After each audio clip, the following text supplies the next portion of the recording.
closely related to Kukulkan. Shak, of course, is the god of storms and of rain and the enemy of Kakamots, the bat god, and also was known to employ metal, so he's often depicted wielding the lightning axe. These are, at the top of every page are the glyphs that you'll find in the codices that represent these particular things. So if you're touring the exhibit, you may actually see these glyphs depicted on some of the stelae and things of that nature. Hunapo was the resurrected or tonsured maize god. He was the father of the hero twins, of which David spoke before. And he was murdered in Zabalba, the underworld, by his brother. And his twins superseded him. The hero twins worked in conjunction with the Bacabs, whom we'll also mention here. These are effigies of the maize god, and you'll see quite clearly that one of them is holding 2 ears of corn, whereas the other one is showing him wielding his lightning axe. And these are the Bacabs. They, in relation to Kukulkan and the jaguar god and Hunapo, were the creator gods, and they were all thought to be brothers, and they represented the 4 cardinal points of the compass, and therefore correlated every section of the universe into this homogeneous mix. So we get into rituals, and there are primarily 3 rituals that the Mayans observed, and the first of them is bloodletting. The second, of course, is the ball court, and the third and final would be the human sacrifice. Bloodletting rituals in ancient Mayan culture consisted of cutting various parts of the body, depending upon the deity, depending upon the season of the year, depending upon any number of factors. It might be a specific body part that was cut or pierced in order for blood to be let. That blood was then collected in a cup, and it was almost always consumed, often by the priest, as a rite of worship sort of thing.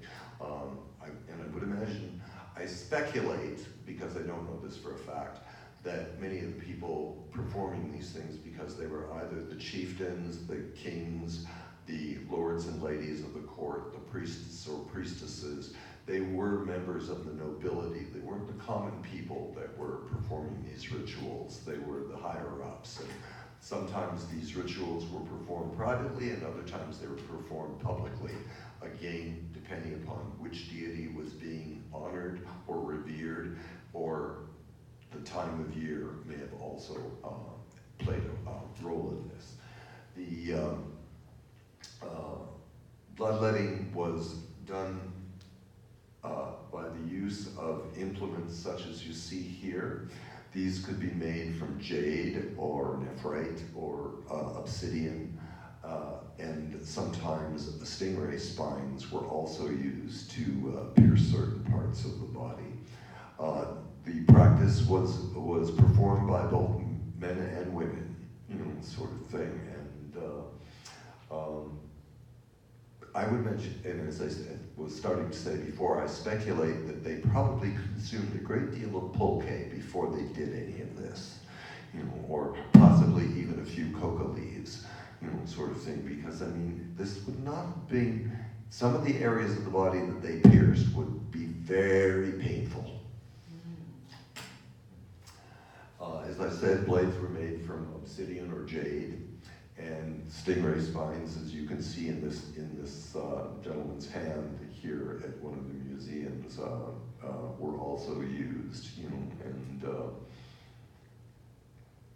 So this is a mural from Bonampak, which is in Guatemala, and illustrates the actual ritual of bloodletting. So it's not a very clear image, but it's one of the most well-preserved murals existing of this particular form of practice.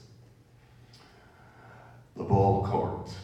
This is really quite interesting because they played this rather incredible game where they would hoist this rubber ball from their hips through these hoops along the ball court walls, and some, I don't know anything really about the game or how it was scored, but the victor could be then ritually sacrificed, and sometimes the loser, depended again on which deity they were honoring or revering in this method, sort of thing. So, didn't always pay to be the winner.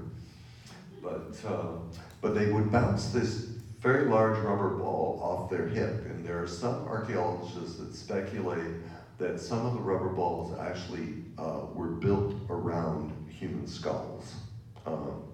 Whether or not there's direct archaeological evidence of that, I haven't actually found anything in the reading that I've done.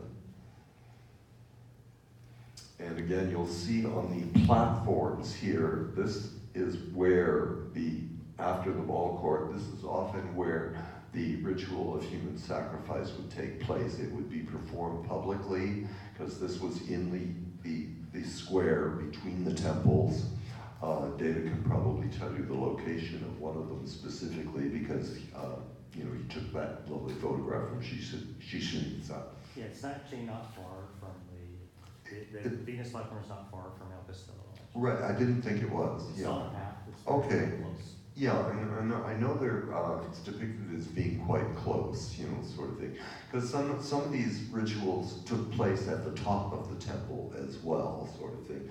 But quite often they would be performed on these purpose-built platforms. And you'll see the one in the, upper left? This one here. There's a pointer here.